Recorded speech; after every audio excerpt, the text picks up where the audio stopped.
নমস্কাৰ বন্ধু বান্ধৱীসকল, মই আজি এটা নতুন ব্লগ লৈ স্বাগতম জনাইছোঁ। আজি উৰুকা দিনটোনো কি কৰিছোঁ তাকে আপোনালোকৰ লগত শ্বেয়াৰ কৰিব বিচাৰিছোঁ। মই এয়া মাহ হালধি পিচিছিলোঁ।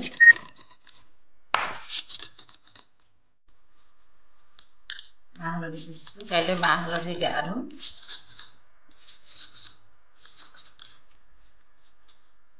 মাহ হালধি তাৰপিছতে এইখিনি কৰাৰ পিছতে আকৌ নাৰিকল কাটি থৈছোঁ, নাৰিকল লাড়ু বনাম। তাৰপিছত পিঠা পনা আজি নবনাওঁ, পিঠাখিনি কাইলৈও বনাম। আজি নাৰিকলৰ লাড়ু বনাম।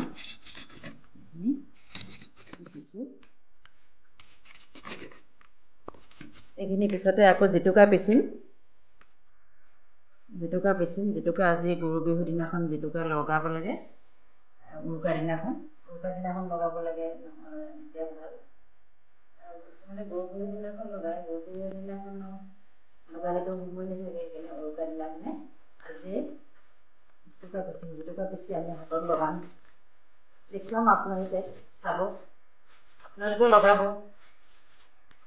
গৰু বিহু উৰুকা দিনাখন জেতুকা লগাব লাগে।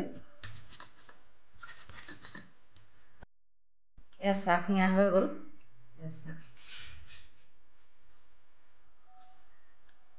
গৰু চৰু নাই যেনিবা, এনেই আমি চাহ খিঙিছোঁ। গৰু নাই, আমাৰ কাৰোৱে গৰু নাই। গৰু মানে আমাৰ ইয়াত চৰিবলৈ ঠাই নাই, ওচৰতে গেছ কেকাৰ আছে। সেইটো কাৰণে আমাৰ গৰুবোৰ ইয়াত প্ৰায় মানুহৰ গৰু নাই, চৰিবলৈ ঠাই নাইকিয়া হ'ল যে। সেইটো কাৰণে এনেই মানে আগতে গৰু থাকোঁতে মানে যেনেকৈ চাহ খিঙি গৰু গা ধুৱাইছিলোঁগৈ, তেনেকৈ এতিয়া গৰু নাই কাৰণে গৰু গা ধুৱাব পৰা নাযাব। তথাপি আগৰ নীতি নিয়মৰ মতে চাহ খিঙা হৈ গ'ল। ইয়াত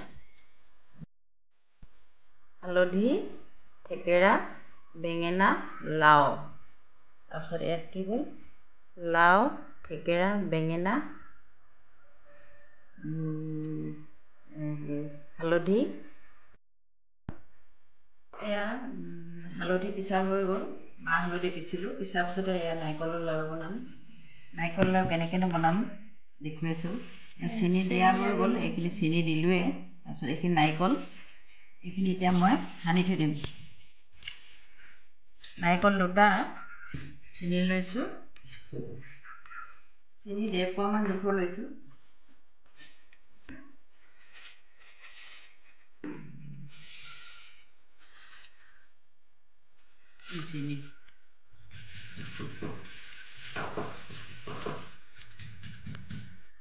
চেনিটো কম হ'লে লাড়ুটো ভাঙি যায়, সেইকাৰণে চেনি বেছি লাগে। এতিয়া মই দুটা নাৰিকলত 2 বাটি আধা দিছোঁ চেনি। প্ৰথমতে চেনিয়ে নাৰিকলে এনেকৈ সানি অলপ দি এনেকৈ ৰাখি থ'ম। এনেকৈ অলপ দি 10-15 মিনিট এনেকৈ চেনিয়ে নাৰিকলে সানি 15 মিনিটমানৰ পিছতহে নাৰিকলৰ লাড়ুটো বনাম। দেখুৱাম বাৰু পিছত। এইফালে আমাৰ জান দাদা জেতুকা পিচিছে। জেতুকা আজি লগাবলৈ। সকলোকে ৰঙালী বিহুৰ শুভেচ্ছা জনাইছোঁ। কেনেকুৱা লাগিছে? বিহু আহিছে, কেনেকুৱা লাগিছে? মজা লাগিছে। জেতুকা জেতুকা এয়া হালধি আৰু মাটিমাহৰ কালিকে ৰাতিপুৱা আমি গৈ উঠি গা ধুবলৈ। এয়া জেতুকা আধা পিছা হৈ আছে, এয়া জানে পিচি আছে।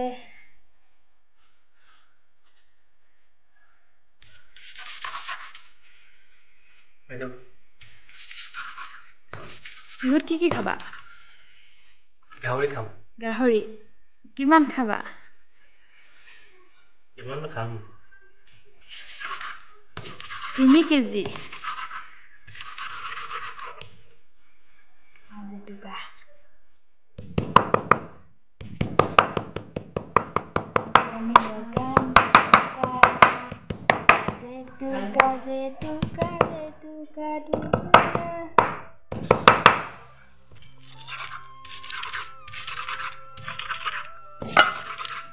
বাচিছে এইফালে মা মই নাৰিকল লাড়ু বনাব লৈছোঁ দুটা ৰেচিপি লৈছোঁ চেনি নাৰিকল দুবিধ আৰু একো দিয়া নাই দুটা নাৰিকল দুবাৰ বনাম একেবাৰতে বনালে অলপ অসুবিধা হ'ব যে সেইকাৰণে দুটা নাৰিকল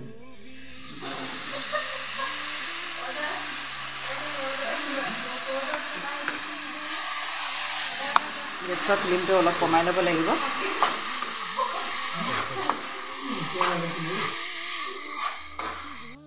নাৰিকলৰ পানীটো যেতিয়া শুকাই যাব যেতিয়া আঠা আঠা ভাৱটো হ'ব তেতিয়াহে লাড়ু বনাব পাৰিম আৰু এতিয়া লাড়ু হ'ব পানীখিনি অলপ শুকুৱাব লাগে গাৰ পানীখিনি নাৰিকলৰ তাৰপৰা চেনি যেতিয়া আঠা আঠা হ'ব এনেকৈ টিপিলে যেতিয়া হেৰি হ'ব নহয় তেতিয়াহে লাড়ু এয়া নাৰিকল লাড়ু বনোৱা হৈ গ'ল আপোনালোকে মোতকৈ ভালকৈ বনায় তথাপিও মই দেখুৱাইছোঁ বিহু বুলি আজি উৰুকা কাইলৈ বিহু সদৌ অসমবাসী ৰাইজলৈ ৰঙালী বিহুৰ শুভেচ্ছা জনালোঁ লগতে ভালে কুশলে বিহুটো পাৰ কৰে তাৰে কামনাই মই আজি ভিডিঅ'টো ইমানতে সামৰিছোঁ